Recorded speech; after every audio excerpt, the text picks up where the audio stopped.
Nous aurons pour le serment d'Espol Valentine Dubois-Desbordes.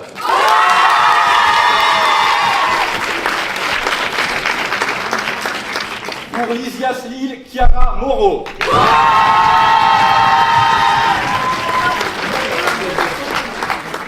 En candidature libre, Cilia Leroy Denimal.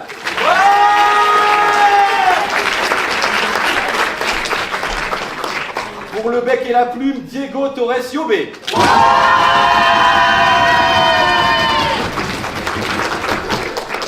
Pour le bruit des mots, Doreen Dos Santos.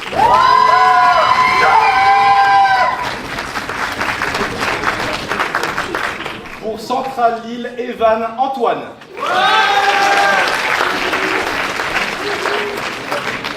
Pour Vox Borealis de l'EDEC, Nolan Blanchet.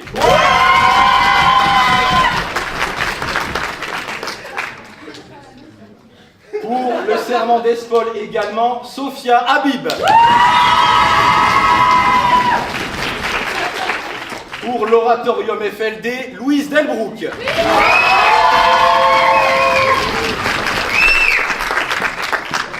Et puis enfin, également pour le bec et la plume, Bruna Ponta.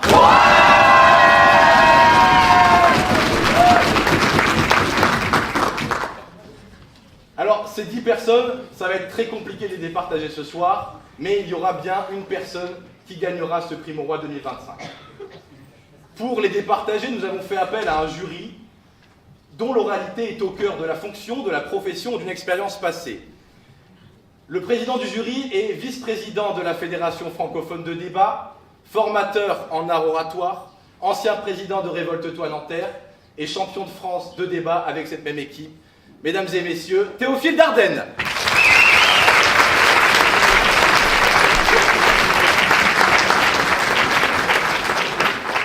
À ses côtés, une ancienne sénatrice du Nord, ancienne secrétaire du Sénat, ancienne adjointe à la mairie de Lille, ancienne vice-présidente de la région Nord-Pas-de-Calais du département du Nord, Martine Filleul.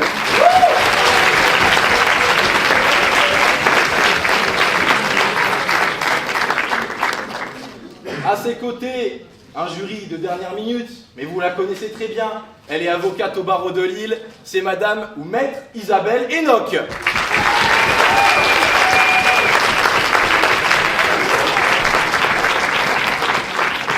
Et puis que serait un concours d'éloquence dans le Nord sans les personnes qui ont marqué l'éloquence lilloise? 2 personnes, bien sûr, nous comptons sur vos applaudissements. Le premier est issu de la tribune Yesseg, champion en titre de la Coupe lilloise de débat 2025, c'est Monsieur Gaëtan Fievé.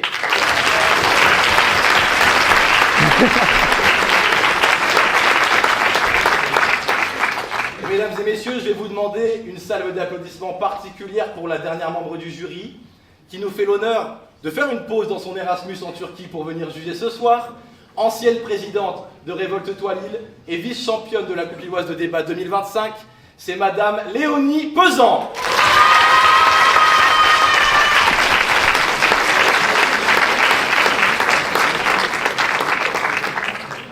Les orateurs et oratrices devant vous auront environ 5 minutes pour vous convaincre de la pertinence de leurs propos, pour tenter de remporter ce prix Mauroy et de faire la grande joie de leur équipe. Les jurys de leur côté sont prêts, mesdames et messieurs, ils ont les yeux rivés sur le pupitre et l'incroyable orateur qui est devant eux actuellement. Mesdames et messieurs, n'oubliez pas qu'on ne naît pas orateur, on ne naît pas oratrice, on le devient. Merci à vous.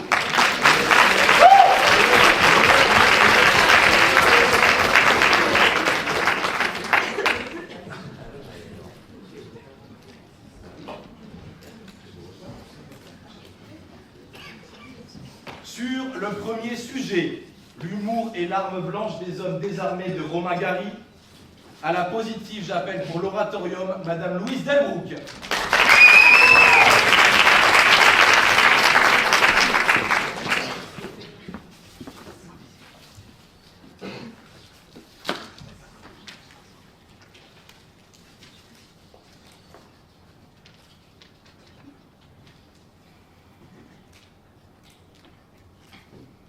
Chaque époque a ses ténèbres. La nôtre, c'est peut-être celle du trop. Trop de bruit, trop de stress, trop de vitesse, peut-être celle de trop. Entourée de sirènes, celle des pompiers, des grosses infos, des urgences, des incendies, parce que tout brûle. Les écrans, les forêts, les cœurs. On sort les armes, c'est le vacarme, notre belle époque. Mais voyez-vous, moi, j'ai l'arme qu'il nous faut.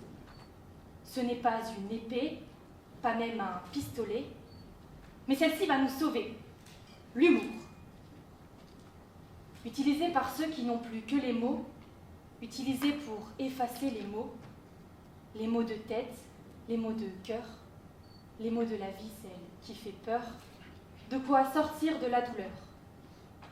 Car dans ce monde où on compte les morts, les chiffres, les violences, le rire ne compte pas, il est oublié. Les politiques se déchaînent, sur chaque chaîne ça s'enchaîne, et quand on change de programme, un enlèvement, une nouvelle guerre, le mauvais temps, que des galères. Ce climat de peur est brûlant, insoutenable, un mélange étouffant de colère.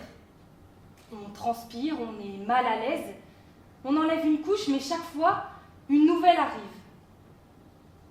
Mais dans tout ce chaos, il y en a qui résistent. Et parmi ces résistants, il y a Louis. Louis est désarmé. Il n'est pas très beau, pas beau du tout même, il n'a rien pour lui. Pas même le « il est pas beau, mais il a du charme », non. Louis est drôle et c'est ce qui fait Louis. Louis, c'est celui qui a compris que ça sert à rien de s'en faire, qu'il faut sortir de cet enfer. C'est celui qui a compris qu'être mal ne changera rien, qu'il faut changer les choses. Sortez les armes, ou plutôt sortez l'arme, l'humour. Faire l'humour, pas la guerre, la joie, pas la colère. Louis, c'est celui qui a compris que la vie est jolie et qu'elle est encore plus quand on rit. C'est celui qu'on a entaché, mais qui a préféré répondre « t'as une tache, pistache ». Parce qu'il vaut mieux en rire qu'en pleurer, et parfois rire pour ne pas pleurer, parce qu'on pleurait quand on rit et rire malgré les larmes, rire jaune, rire fort, rire même quand faut pas, rire quoi qu'il en soit. Et rire, c'est aussi pour toi.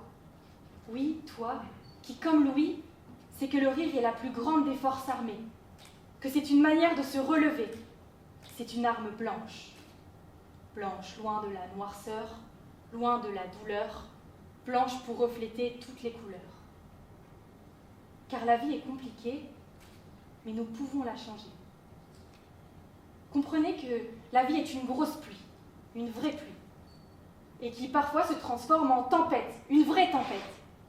On court, on se couvre, on râle même beaucoup, et puis il y a ceux qui dansent. Pas parce qu'être mouillé est agréable, mais parce que la pluie ne s'arrêtera jamais. Alors on sort, on rit, on tombe, et on rit encore. Parce que l'humour, c'est pas fuir la pluie, c'est apprendre à danser dessous. Et c'est ce que j'imposerais en premier si un jour j'avais un royaume. Sur mon trône, en coussin péteur, en tant que reine du peuple du rire, je sauverai le monde.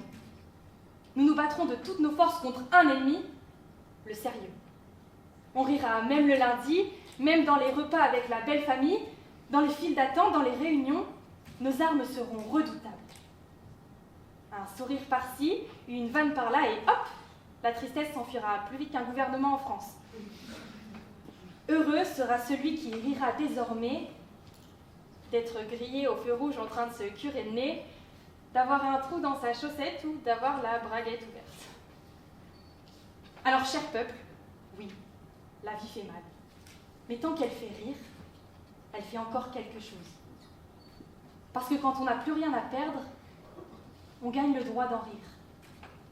Soyons des Louis, dansons sous la pluie et ne laissons pas les armes meurtrières nous abattre.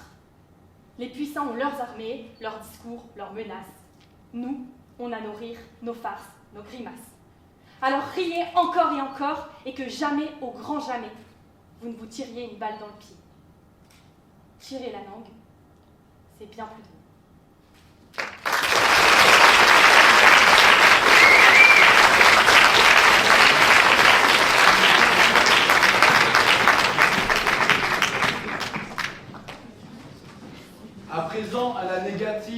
accueillons Bruna Ponta du Bec et la Plume, s'il vous plaît.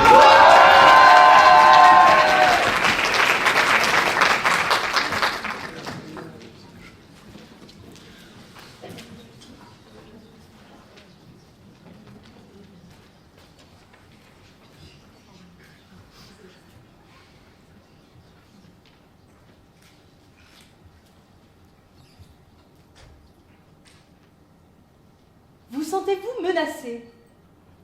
Je veux dire, avez-vous peur de moi quand vous me voyez là, sans défense et désarmé, jugé d'avance par vos regards d'acier? Visiblement pas assez, car contre mon humour acéré, vous ne portez ni gilet pare-balles, ni bouclier. C'est que vous n'avez rien à craindre en effet, car je n'ai pour vous attaquer que des mots mal aiguisés en vrac pour déguiser mon trac. J'aurais beau tirer mes blagues à blanc, je ne ferai aucune victime. Vous serez toujours vivant, et moi toujours aussi bas dans votre estime. Même si je me tue à vous divertir, vous ne serez jamais mort de rire. Au mieux, je vous amuserai, au pire, je vous ennuierai, mais jamais je ne vous tuerai. Car l'humour n'est pas une arme blanche pour les hommes désarmés. En tout cas, si mon humour est une arme, elle ne fera pas long feu face à vos visages de marbre et ce jury silencieux. Peut-être mes blagues sont-elles trop sombres pour être arme blanche? Ou peut-être ne suis-je pas assez drôle pour que votre sérieux flanche? Ou bien, l'humour, s'il est instrument de débat, n'est peut-être simplement pas une affaire de combat. Du moins, c'est ce que je crois. Si, comme l'a dit madame, l'humour est une arme et le rire un canon, qu'attendent les comiques pour faire la révolution? Farceurs et soldats de l'humour, restez donc sur scène quand l'humeur est à la révolte humaine.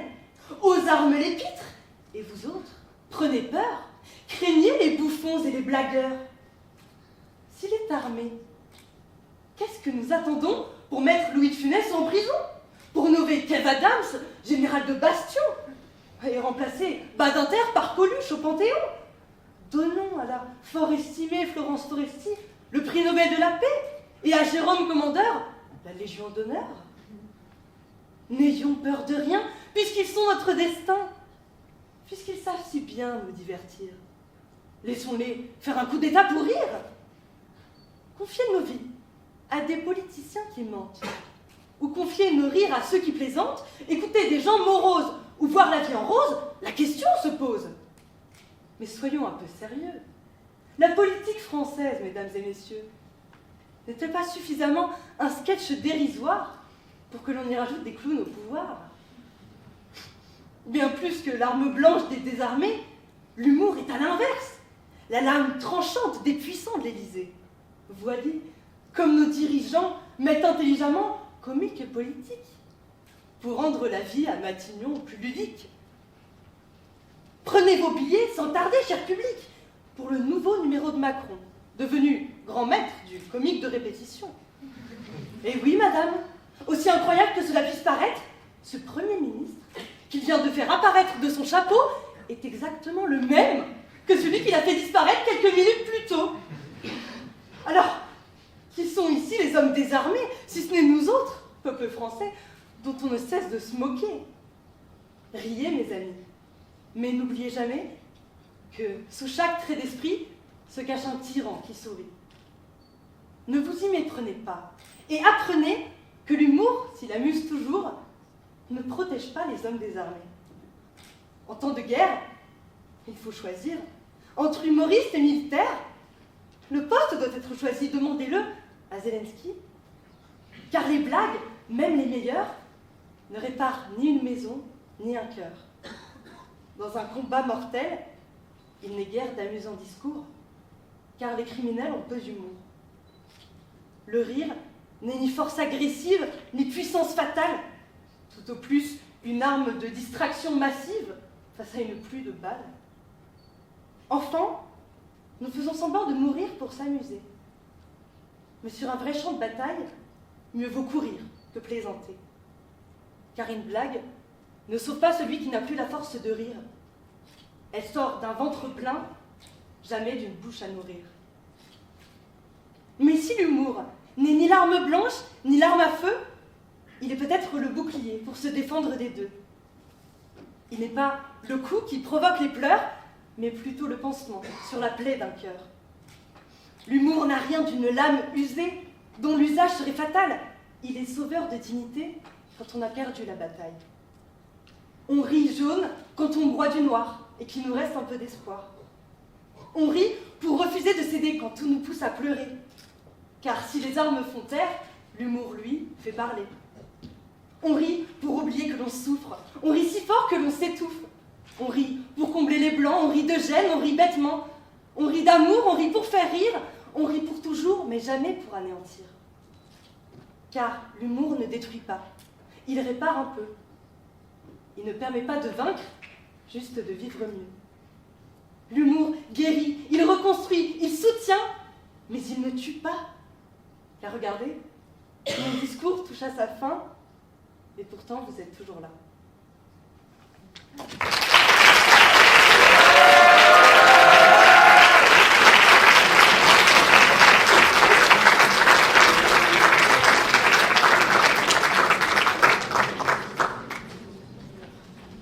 À présent, mesdames et messieurs, le deuxième sujet, la liberté n'a pas toujours les mains propres, de André Malraux. À la positive, nous allons écouter pour Vox Borealis Québec, Monsieur Nolan Blanchet.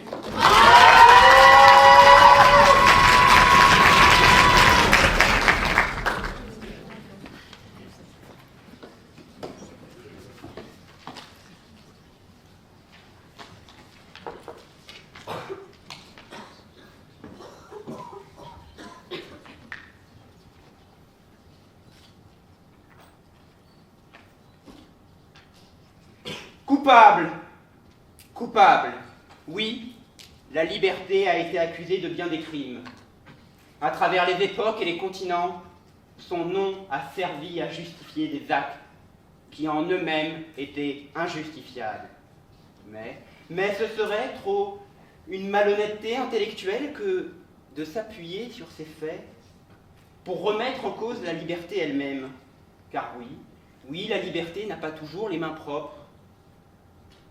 Dans l'histoire de l'humanité, rares, très rares, sont les moments où la liberté s'est obtenue proprement, calmement, poliment. Quand on prononce le mot « liberté », on pense immédiatement à la Révolution française, à la Déclaration des droits de l'homme et du citoyen. Un roi qui perd sa tête et le peuple ramasse ce qui en reste pour gouverner à sa place. Mais ces conquêtes ont eu un coût, des milliers, des dizaines de milliers de morts, voire des centaines de milliers de morts si on prend en compte les guerres extérieures dues à la Révolution. Et la liberté y est pour quelque chose. On l'a aperçu, place de la Croix, la liberté guidant le peuple. Alors, peut-on se satisfaire d'un tel bilan? Si le peuple avait accepté de courber les chines, s'il n'avait pas eu des envies de liberté, oui, des vies auraient été épargnées. Le désir de liberté a causé des morts, c'est vrai. Mais parmi tous ces morts, combien sont dus à la liberté et combien à la cupidité, à la répression, à ceux qui ne voulaient pas la laisser naître? Parce que la liberté, elle n'est pas seule sur le banc des accusés. Dans le box, il y a ses complices, l'orgueil, la domination, la panique des puissants, et bizarrement, ce ne sont jamais eux qu'on pointe du doigt. Ce qui est valable pour la Révolution française est aussi valable pour bien d'autres événements.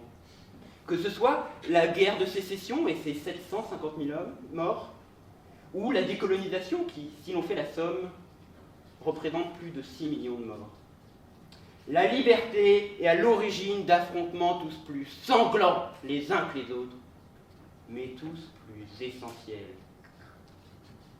Mais la liberté n'est pas seulement payée en vie, elle se paye aussi en fractures invisibles et en désordres sociaux.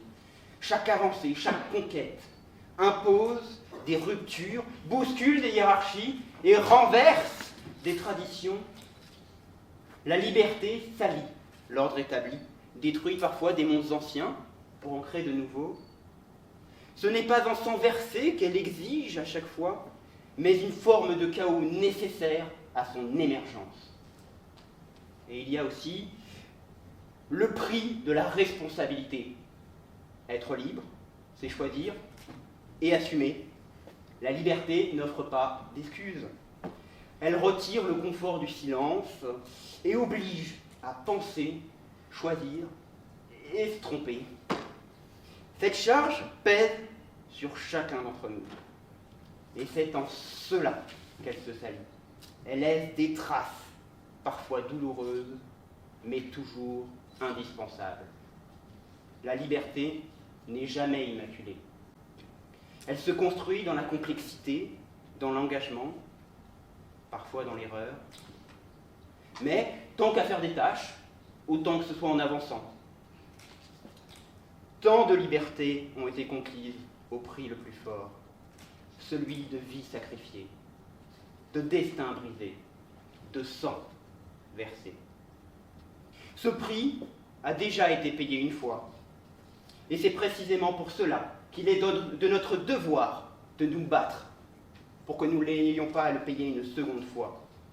Perdre nos libertés coûte bien plus cher que de les défendre.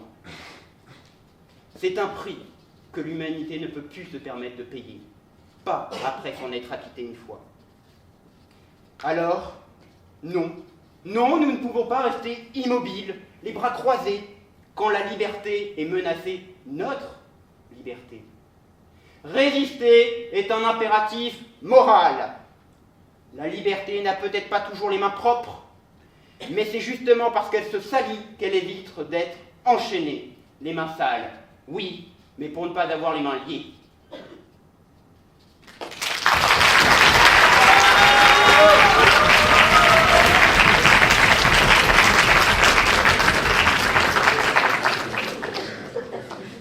Pour lui répondre, la parole est à Sophia Habib du serment d'Espol, s'il vous plaît.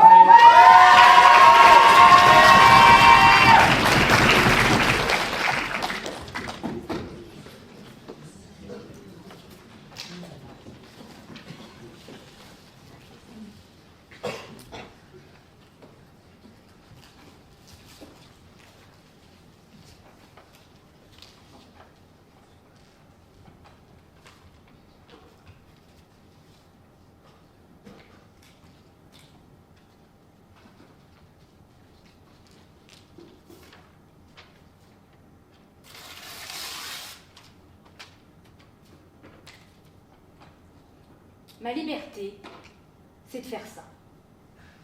Ma liberté, c'est de tout de suite pouvoir prendre mes affaires et partir de cette salle. Bon, je le ferai pas parce que je veux gagner, mais croyez-moi, j'aurais pu. La liberté, selon Robert, le petit Robert, c'est de ne pas être sous la dépendance de quelqu'un. La liberté, selon Descartes, c'est faire ses choix uniquement selon sa volonté. La liberté, c'est un bonnet phrygien pour certains, une statue verte pour d'autres, c'est tout et rien. Mais vous savez ce que la liberté n'est pas? Ce n'est pas commettre les pires infamies, car rien ne nous l'interdit. Ce n'est pas profiter d'une absence d'autorité pour balayer la dignité d'autrui à coups de pied. La liberté n'a pas les mains sales. C'est l'homme qui agit, c'est lui qui se salit. La liberté ne lève pas le poing pour frapper son voisin. Elle n'agresse personne. Et si vous commettez ces actes, qu'importe la raison, alors vous êtes coupable. Pas elle, pas la liberté. Car jamais celle qui défend les opprimés ne pourrait avoir ne serait-ce que les ongles encrassés. La liberté est au contraire opposée à cette perversité qui touche l'homme. Rousseau nous dit, noir sur blanc, il l'inscrit. Être un homme libre, c'est vivre sa vie sans loi ni soumission. Mais c'est aussi être un homme émancipé de ses pulsions. Ce n'est pas celui qui tue face à l'oppression. Cet homme-là n'est pas libre. Il est esclave. de ses vices, de sa haine, de son égoïsme. Et si vous ne me croyez toujours pas, alors trêve de philosophie, passons au droit. J'enfile ma robe d'avocat et je vous emmène en procès contre ceux qui affirment que la liberté a sa part de saleté. Faites coucou à André Malraux assis sur le banc des accusés. Et maintenant, roulement de tambour pour la seule référence de loi que je peux citer, la Déclaration des droits de l'homme et du citoyen. Article 4. La liberté consiste à pouvoir faire tout ce qui ne nuit pas à autrui. Et voilà, paf, je laisse l'adversaire quoi? Car, dites-moi, comment la liberté peut-elle avoir les mains sales si par définition, elle ne nuit à rien ni personne?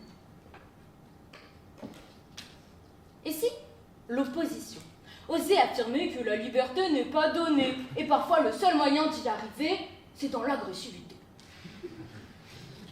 Je leur répondrai avec une petite histoire. Pakistan, 2009. Une jeune fille de 11 ans vit dans la peur, la violence et la répression. Les talibans ont pris le pouvoir dans sa région et affirment, à qui veut l'entendre, que c'est de leur liberté, comme hommes et dirigeants, de faire taire les femmes et leur interdire de s'éduquer. Cette petite fille, elle n'est pas d'accord. Mais elle ne choisit ni le silence, ni la révolte armée. Non, elle choisit une toute nouvelle voie qui lui permettra de se battre pour la liberté, la vraie, celle qui est juste et immaculée. Cette petite fille, elle décide de prendre la plume plutôt que l'épée. Elle se refuse à frapper, à agresser. Non, elle ne deviendra pas oppresseur pour défendre sa liberté. Cette enfant, vous la connaissez. C'est Malala. Et elle, comme Gandhi, comme Mandela, l'ont compris et l'ont répété. Violence et liberté, ça ne rime à rien. La liberté n'est que pureté. Elle unit plutôt que divise. Alors défendez-la, corps et âme, devenez libertins.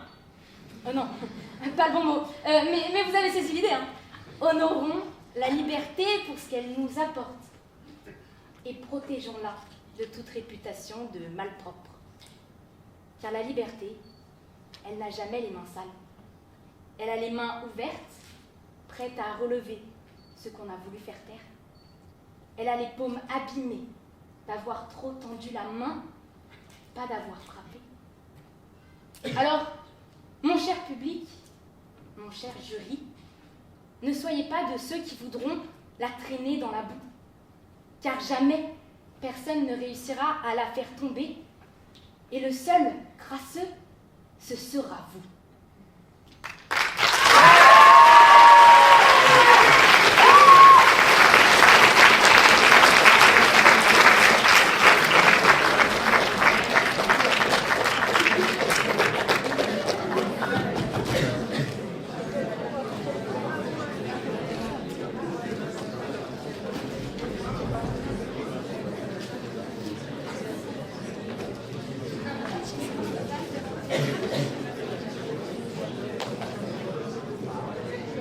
Mesdames et messieurs, sur le troisième sujet, toutes choses sont dites déjà, mais comme personne n'écoute, il faut toujours recommencer, de André Gide. À la positive pour le bruit des mots, j'appelle Doreen Dos Santos, s'il vous plaît.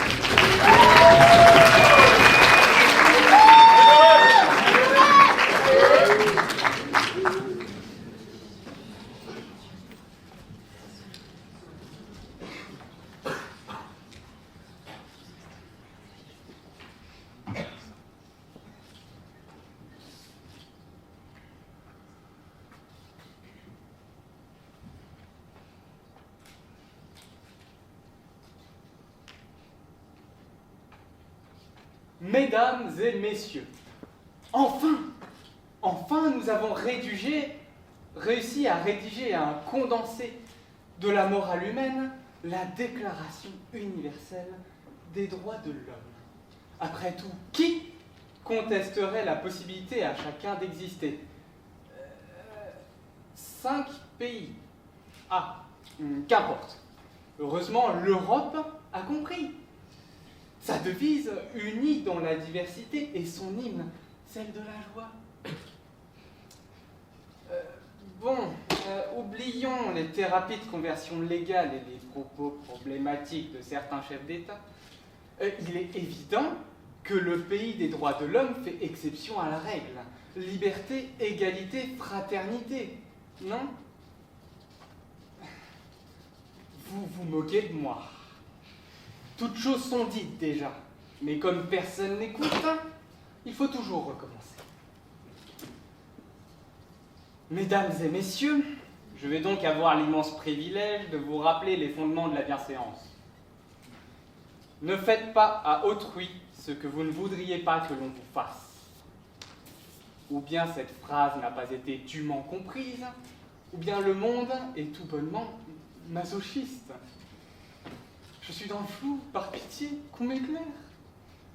À ceux qui calomnient l'entièreté de votre généalogie, des feuilles aux racines prêtant de fâcheuses professions à vos aïeux. Faut-il répondre merci? Est-ce la raison pour laquelle, à chaque claque que l'on prend, on nous somme de tendre l'autre joue et d'accueillir gracieusement la suivante? Pourtant, je doute que quiconque ici envie l'affamé, le borgne ou l'estropié. Les cicatrices ne sont pas venues remplacer les critères de beauté. Comme l'écrivait Victor Hugo, il n'est rien qui n'ait sa mélancolie. Tout veut un baiser. Ce qui implique que vous n'avez rien retenu. Ni les écrits philosophiques, ni les paroles des musiques. Aristote, Spinoza, Auguste Comte, Michael Jackson. Mesdames et messieurs, nous sommes le monde, nous sommes ses enfants. Nous sommes ceux qui préparent un jour meilleur. Alors commençons maintenant. Williams, depuis quand l'amour c'est un point, une béquille, un chassé? Depuis quand tu me frappes et tu me dis d'effacer? Vous arrivez à trouver des excuses aux leçons de vos parents? Tu ne voleras pas le goûter de ton camarade dans la cour de récré. Mais son fonds de retraite à l'Élysée. Tu n'iras pas te moquer de ton copain parce qu'il est nul à la course, mais pour sa couleur de peau, celle de son drapeau. Mesdames et messieurs, la compassion. Voilà ce qui sépare le bien du mal, l'homme de l'animal. Le fardeau de ressentir une souffrance qui n'est pas nôtre, de partager le chagrin de quelqu'un. Elle nous regroupe pour lutter, nous rassemble pour célébrer, nous réunit pour pleurer. Qu'un être constitué correctement ne reste impassible face à un hurlement. On sursaute, on panique, on tremble. Transpercé par le bruit d'un mot, c'est notre âme qui saigne. Mais les murs des abattoirs sont devenus trop épais, étouffant les complaintes. La souffrance est sue, mais pas entendue. Les cris du monde ne nous parviennent plus qu'à travers notre télévision. Et il est devenu trop aisé de baisser le son, d'éteindre la réalité. Il ne reste plus qu'un grésillement de fond.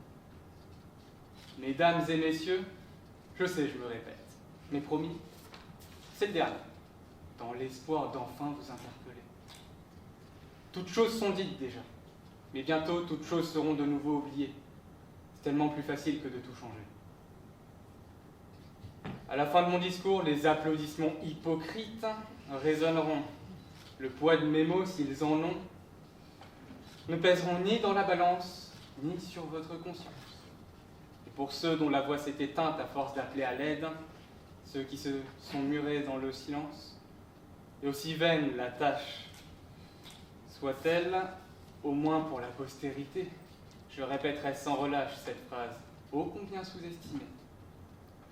Aimez-vous les uns les autres. Je suis sérieux. Par pitié, le monde a ses défauts et il n'appartient qu'à vous d'être heureux.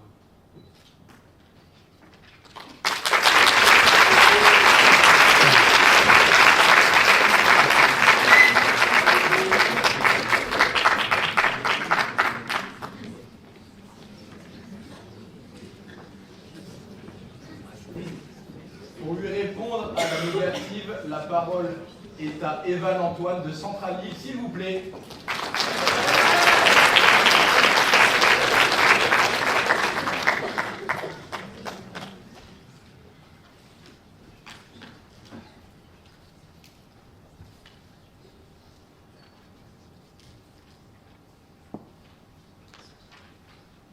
Cher public, cher jury, je dois vous l'avouer, l'écriture de ce discours n'aura pas été de tout repos. Avant-hier, je me suis posé à mon bureau, musique douce dans les oreilles, une playlist sur YouTube. Bien installée, j'ai donc lu la citation d'André Gide. Toutes choses sont dites, déjà. Mais comme personne n'écoute, il faut toujours recommencer. Alors, j'ai recommencé, supposant ne pas avoir été assez à l'écoute.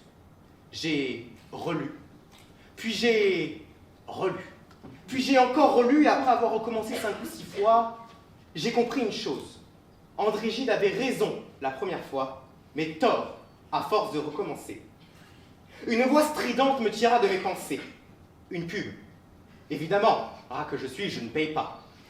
Mais ce n'était pas n'importe quelle publicité. C'était la publicité, la seule unique. Celui dont il ne faut pas prononcer le nom. Salut, c'est Franck Leboeuf. J'étais prêt à jeter mon téléphone par terre quand un éclair de lucidité me frappa. Franck Leboeuf venait de contredire la thèse d'André Gide.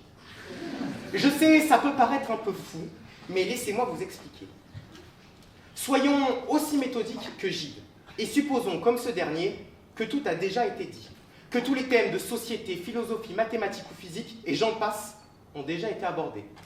Soit, pour un ingénieur comme moi, ça me fend le cœur d'apprendre que la science est figée à jamais par les mots, mais soit.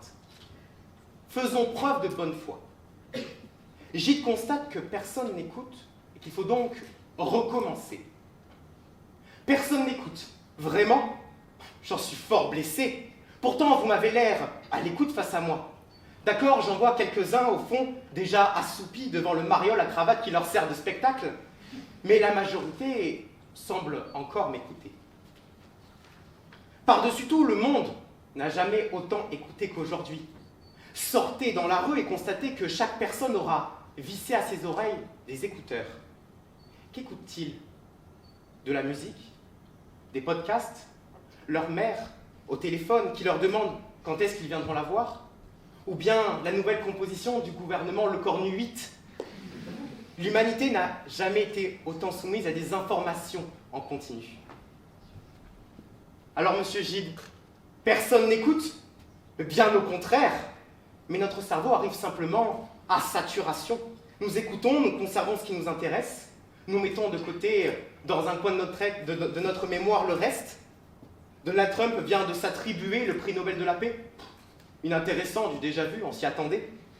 Morgan Makeup annonce vendre à son tour l'eau de son verre. Ah, déjà plus intéressant.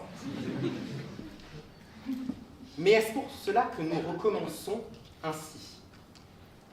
L'exemple le plus probant pour répondre à cette question sont les enfants. Les parents sont les rois de la répétition, me direz-vous, et je ne peux pas le contredire. Ils demandent inlassablement à leur mioche, accrochée à leur écran, de débarrasser la table, ranger leur chambre, faire leurs devoirs. Mais disent-ils à chaque fois la même chose? La première fois, ce sera calme. Range ta chambre, Gwendolyn. La 5e avec exaspération. Range ta chambre, bon sang, Gwendolyn. La 25e avec l'espoir de provoquer de la pitié chez le petit morveux. Je te demande qu'une seule chose, s'il te plaît, range ta chambre, Gwendolyn. Et l'enfant, n'écoute-t-il pas vraiment? Bien sûr que si, ce sont ses parents. Il est simplement trop aise, allongé dans le canapé devant son écran, et fait mine de ne pas entendre. L'homme ne doit donc pas recommencer car personne ne l'écoute, mais parce qu'il doit convaincre son auditoire qu'il vaut la peine d'être écouté et que son thème, sa thèse, vaut la peine d'être étudiée et retenue parmi tant d'autres. Aujourd'hui, monsieur Gide, nous sommes entrés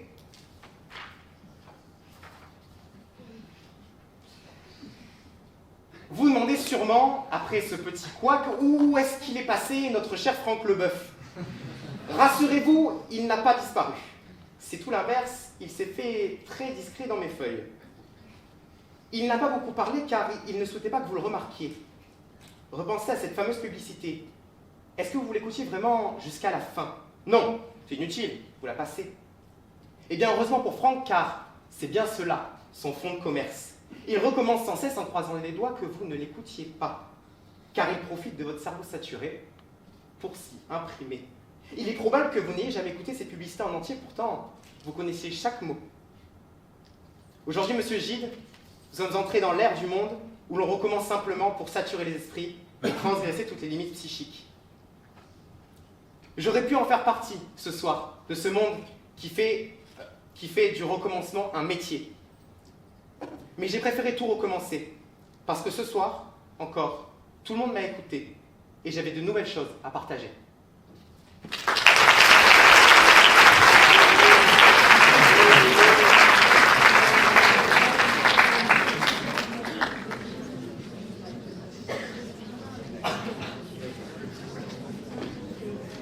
Sur le quatrième sujet, personne ne peut vous faire sentir inférieur sans votre consentement. À la positive en candidature libre, s'il y a le roi Denimal.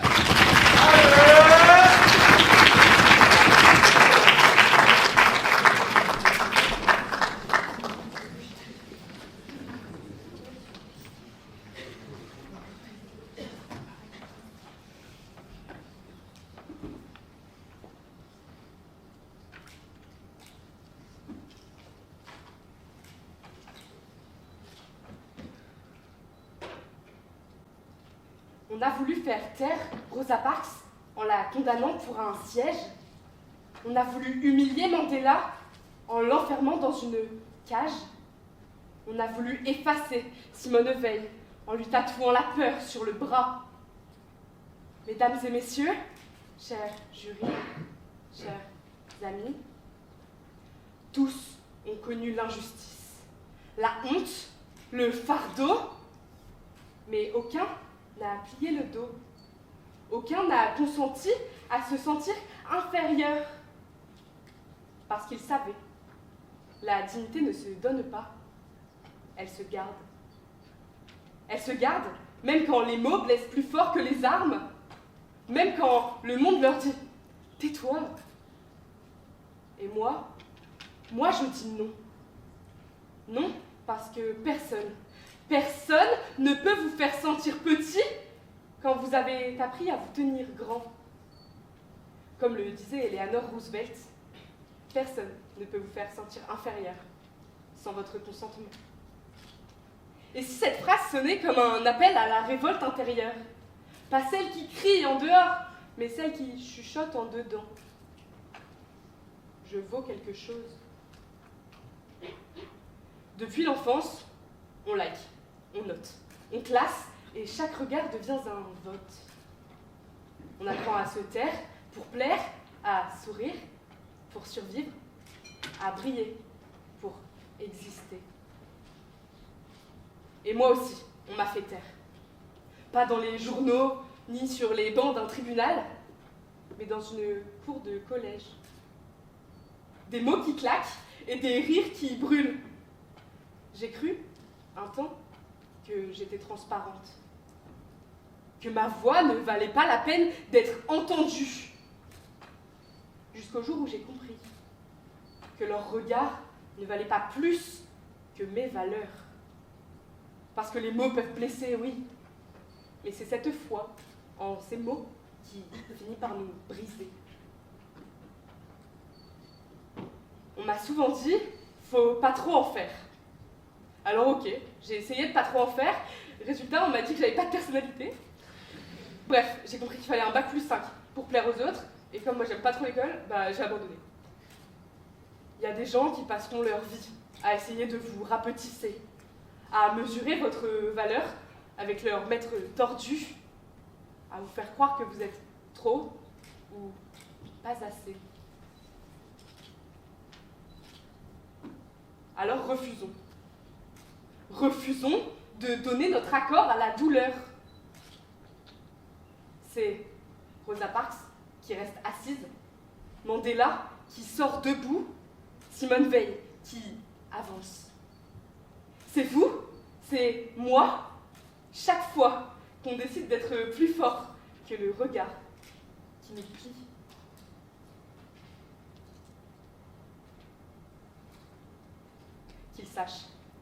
Qu'il sache que Rosa Parks n'a pas seulement refusé de céder sa place, mais qu'elle a refusé de céder sa dignité. Qu'il sache que si Mandela a passé 27 ans de sa vie en prison, ce n'était pas pour se venger, mais pour montrer au monde la force du pardon. Qu'il sache que si Malala a pris une balle pour avoir voulu aller à l'école, c'est parce qu'apprendre, c'est déjà désobéir.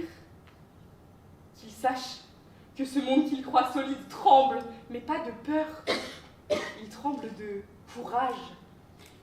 Qu'il sache que les femmes qu'ils ont fait taire sont en train d'écrire leur propre légende, que les jeunes qu'ils ont traités de fainéants sont ceux qui changent le monde avec leurs pancartes et leur colère. Qu'ils sachent qu'on ne n'est pas inférieur. On le fait croire.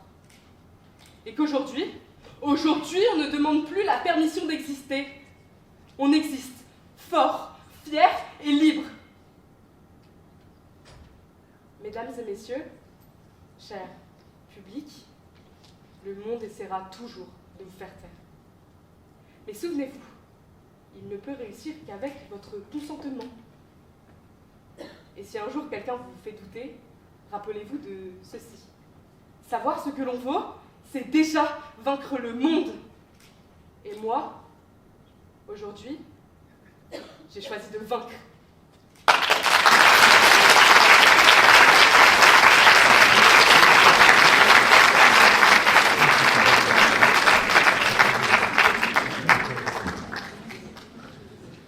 Mesdames et messieurs, pour lui répondre à la négative, la parole est à l'orateur du bec et la plume, Monsieur Diego Torres Yobesi.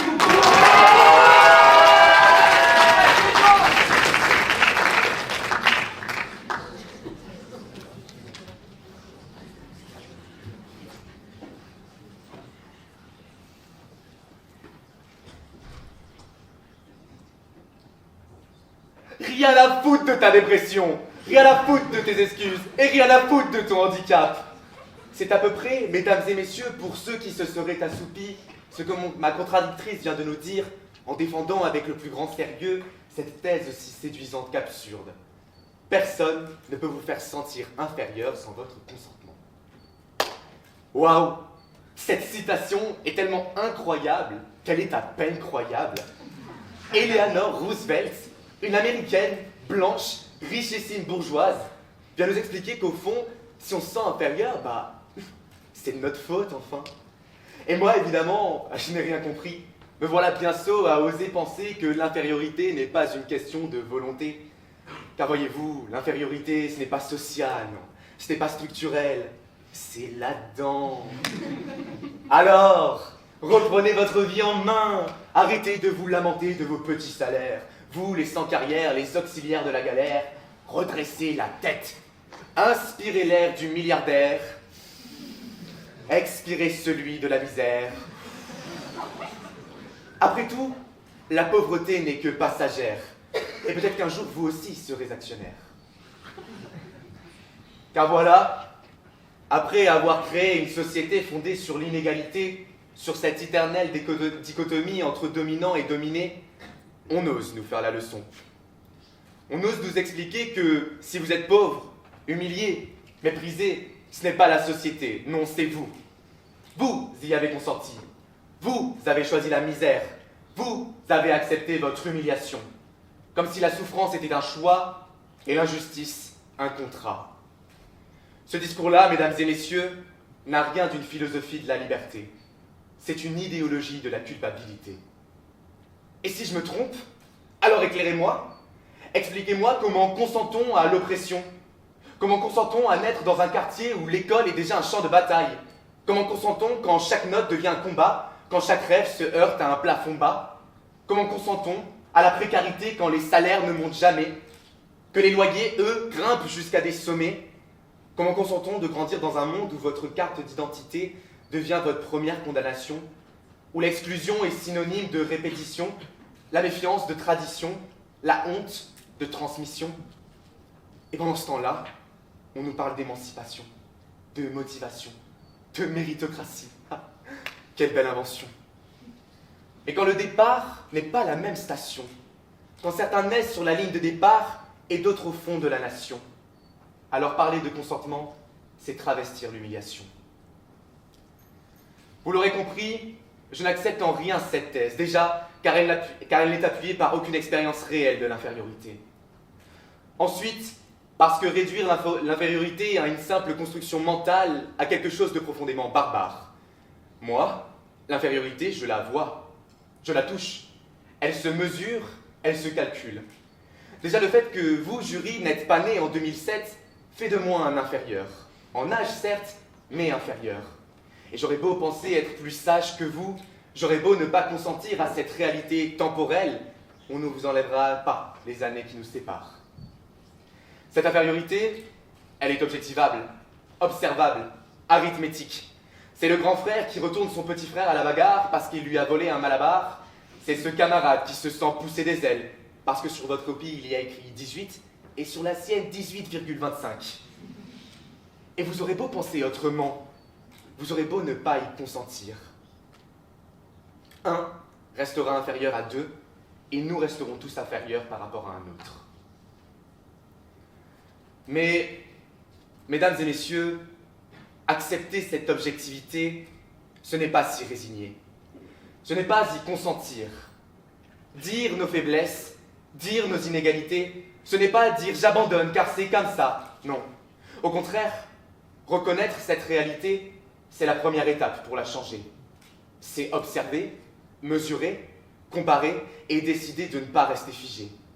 Et c'est là que réside la véritable lucidité. Savoir que l'on part avec moins et décider malgré tout d'avancer, savoir que l'on n'a pas la même chance et inventer les moyens de la rattraper, savoir nos injustices, savoir nos inégalités, nos inepties, nos doutes, nos tyrannies, et malgré tout, d'avoir pu dire à la ligne d'arrivée, rien à foutre de cette note qui tombait toujours trop bas, rien à foutre de ce que les autres pensent de moi, rien à foutre de la peur qui parfois me tenait là, rien à foutre de tout ce qu'on a pu dire de moi, et rien à foutre du monde qui voulait que je reste en bas. C'est ma réalité. J'y consens. Mais jamais je ne m'y plierai. Alors, je le dis, rien à foutre de mon infériorité.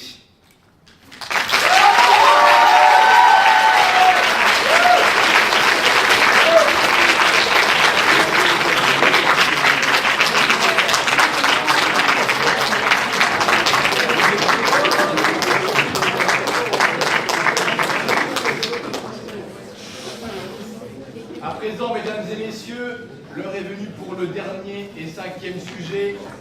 Aucune opinion n'est une loi, aucune opinion n'est un crime de Emma Goldman. Et à la positive, nous accueillons pour le serment d'Espol, Valentine Dubois-Desbordes.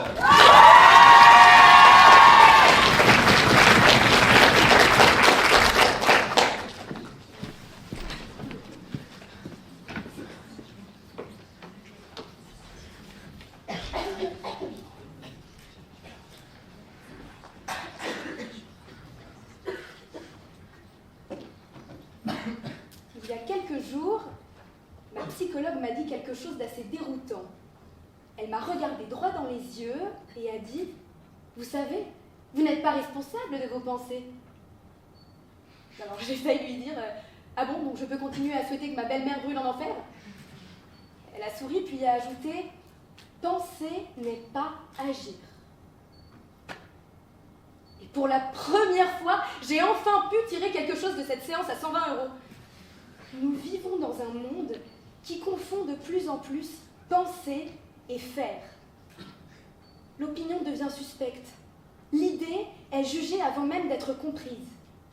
Pourtant, une opinion, ce n'est qu'un éclat de conscience, une vibration du doute, une lumière dans la nuit de l'incertitude. Une loi, c'est ce qui contraint les gestes. Une opinion, c'est ce qui libère les esprits. La loi ordonne, l'opinion éclaire. L'une impose le silence du devoir, l'autre fait naître le tumulte du débat. Et ces femmes que l'on eut l'audace d'enchaîner pour avoir libéré la pensée l'avaient dit avec une justesse bouleversante. Car une opinion n'est ni un ordre que l'on décrète, ni une faute que l'on expie, mais un souffle, ce vent insaisissable de la conscience humaine, tantôt brûlant, tantôt glacial, mais toujours vivant, toujours libre. Si aucune opinion n'est une loi, c'est parce qu'on peut contraindre les corps, mais jamais commander aux esprits. La loi régit nos actes, l'opinion, elle, naît de notre liberté intérieure. Prenez Galilée, par exemple. Ce brave homme n'a pas cherché à renverser le pouvoir, ni à imposer un nouvel ordre cosmique. Il a simplement levé les yeux et dit « Il me semble que la Terre tourne. » Le pauvre, il pensait apporter une lumière, il a déclenché une émeute théologique. On l'a menacé, humilié, contraint de se rétracter. Et pourtant, il avait raison. C'est bien la Terre qui tourne. Et parfois, ce sont les dogmes qui restent immobiles. Pourtant, une opinion n'est pas une chaîne, elle n'enferme pas, elle ouvre. Elle ne contraint pas, elle dialogue. Et si parfois elle dérange, c'est bon signe. Cela veut dire que la pensée respire encore. On ne peut pas enfermer une opinion, pas plus qu'on ne peut enfermer l'air. Tant qu'une idée ne se transforme pas en acte violent, elle reste humaine, profondément humaine. Le crime, lui, est un acte inhumain, là où penser est l'acte le plus humain qui soit. Le premier détruit, l'autre élève. Car la pensée, c'est ce qui nous arrache à la violence de l'instinct pour nous ramener à la dignité de la raison. Penser, c'est exercer ce logos qui nous distingue de la bête, c'est refuser la brutalité de l'instinct pour la dignité du sens. Et tant qu'il nous reste ce pouvoir-là, celui de raisonner, de douter, de dire non, nous restons humains. Dans un monde saturé de certitudes instantanées, penser devient un acte de lenteur, presque de résistance. C'est refuser d'être un rouage dans le grand moulin de l'opinion commune. Figurez-vous un monde où toute pensée battrait à l'unisson, où chaque tête hoche au même signal, où chaque bouche répéterait les mêmes vérités toutes faites. Ce ne serait plus une société, mais une fabrique d'esprits dociles, guidée par la mécanique, oubliant l'âme. Mais un monde sans contradiction, c'est un monde sans humanité. Nos désaccords, nos débats, nos colères même, sont la preuve que la pensée a encore du souffle. Imaginez, lors d'un dîner de famille, quand quelqu'un balance enfin la phrase fatidique « Bon, parlons politique, le cornu, Dijon Masse ?» Les verres s'entrechoquent poliment, les couverts glissent sans bruit, les regards se croisent sans jamais se défier, et puis surtout, les oncles s'accordent. Mamie reste calme, et papy ne quitte pas la table. C'est la fin. Mais quelle horreur! Mais quelle horreur! C'est justement, mesdames et messieurs, parce que nous n'avons pas les mêmes opinions que nous sommes vivants. Les sociétés ne meurent pas du désaccord. Elles meurent du silence. Alors, s'il vous plaît, osez penser contre le vent, osez douter, osez dire non. Non pas pour avoir raison, mais pour rester humain. Car l'opinion n'est pas un crime, c'est une étincelle. Et tant qu'il nous reste cette lumière, le monde ne peut tomber dans les abîmes de l'ignorance.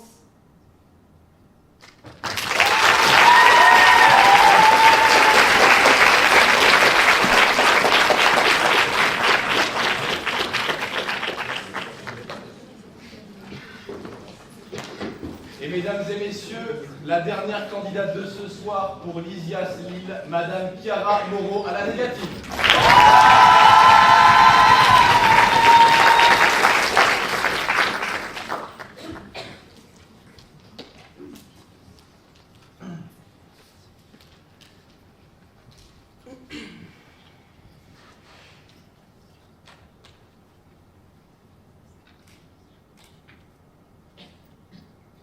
Ilona n'aime pas beaucoup les mots. Comme tous les soirs, elle rentre de l'école, termine ses devoirs puis dessine des mondes enchantés. Elle a 12 ans et des joues roses comme les framboises de sa grand-mère. Pour son papa, c'est une princesse. Pour sa maman, c'est un petit cœur. Ilona aime les dauphins, observer les insectes et, vous l'aurez compris, le dessin. Comme tous les soirs, elle s'installe sous sa mezzanine, et laisse couler l'encre de ses feutres. Elle imagine, crée et dessine des mondes enchantés. Montgolfière en or, éléphant rose, coccinelle géante mangeant du pop-corn, tout y passe. Rien n'est trop grand pour les rêves d'Ilona. Dans sa tête, des milliers de mondes cohabitent, et stylo en main, ces mondes deviennent réalistes. Ilona est discrète. Elle ne parle pas beaucoup, elle préférerait vraiment vivre dans sa tête. Car ces mondes merveilleux sont des images, qui ne laissent place à aucun mot. Les mots, Ilona en connaît des tonnes.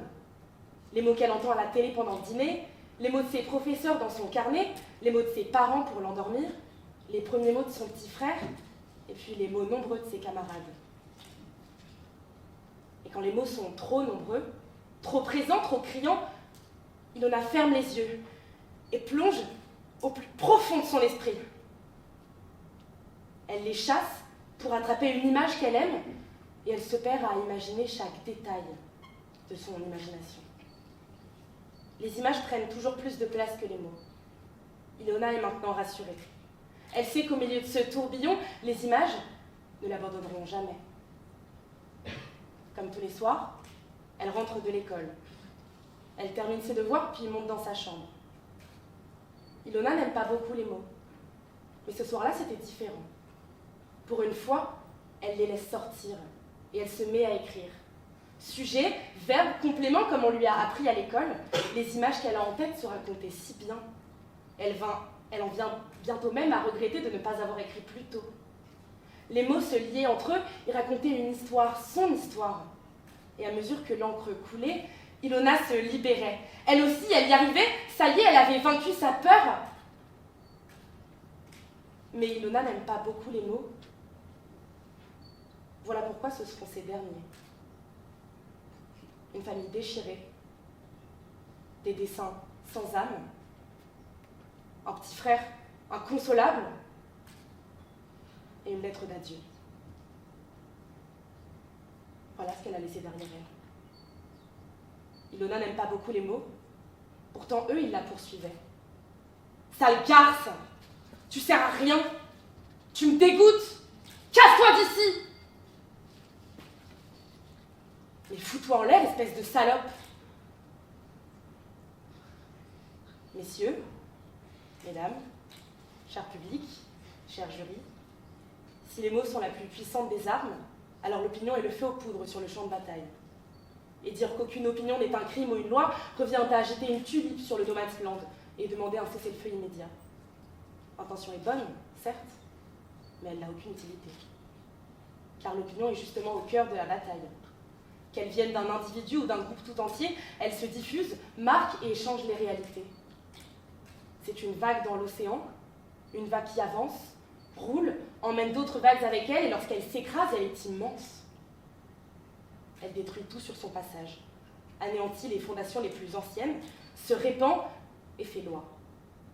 Le code pénal lui-même parle d'incitation à la haine, à la violence, au suicide ou à la discrimination, mais rassurez-vous, je ne vous ennuierai pas longtemps avec mes termes de juriste. Pour simplifier, imaginez un gigantesque fourre-tout, dans lequel on range les phrases politiquement incorrectes. Ici-bas, aucune distinction, tous les mots sont permis, les termes, les insultes, phrases barbares, tant qu'on précise à la fin que c'est son opinion. Je préfère Brad Pitt à DiCaprio? C'est ton opinion. Tu trouves que Jean Danouna lui faisait un super cul hier soir à la télé? C'est ton opinion. Tu la trouves jolie pour une noire? Et nous y voilà, messieurs, dames. Le point de bascule, l'endroit même où la liberté des uns s'arrête, est le début d'une grande aventure pour les autres. Karl Popper le dit lui-même, pour maintenir une société tolérante, la société doit être intolérante à l'intolérance. Et au risque de froisser les défenseurs de liberté d'expression sans limite, refuser de sanctionner certaines opinions revient à tolérer le mal. C'est comme mettre au même plan négationnisme et défense des droits humains, car certaines opinions ne sont pas innocentes et portent en elles la négation de la liberté d'autrui. Ilona n'aime pas beaucoup les mots, voilà pourquoi ce seront ces derniers. Une phrase peut être flamme, une rumeur peut être lame. Un simple « je pense » peut devenir une lame, un drap. J'ai vu des miroirs engloutir des vérités fragiles, faire taire des visages, museler des villes. J'ai vu l'ombre d'un reflet régner sur la clarté et mon cœur s'enchaîner à un éclat de verre brisé. Papa, maman, petit frère, je vous demande de me pardonner. Je vous aime grand comme l'univers, mais l'opinion des autres a gagné.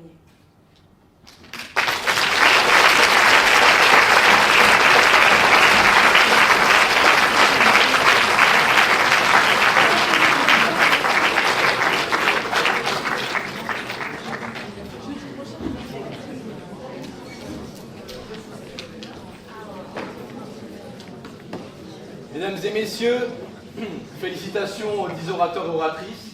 Je vais inviter le jury à se retirer pour aller délibérer. Il reviendra d'ici quelques minutes. Je pense en tout cas, avant de faire une petite pause, que les 10 orateurs et oratrices de ce soir ont mérité une nouvelle salve d'applaudissements.